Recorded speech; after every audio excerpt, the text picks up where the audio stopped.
So let's get into the main difference. Weave, first and foremost, is usually used for sew-ins. So sew-ins can last up to 4 weeks, which is a really great option if you like to reuse your hair after a while. But as long as it is in your hair, 4 weeks should be the maximum before you take it out and then give your hair a good wash.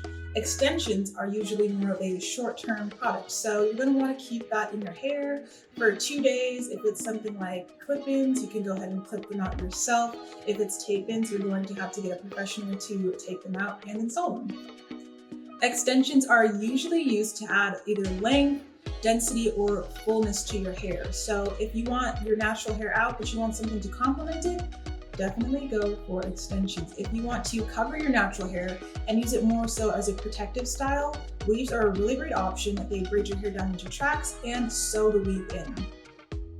Lastly, we'll talk about construction. So weaves have wefts in them, which means they need to be either sewn or glued into your hair.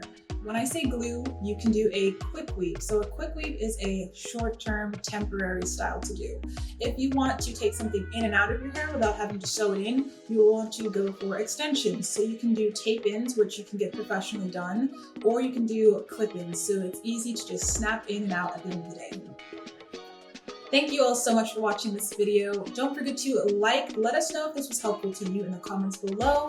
We have other playlists like this, so you can learn more, and we will see you next time.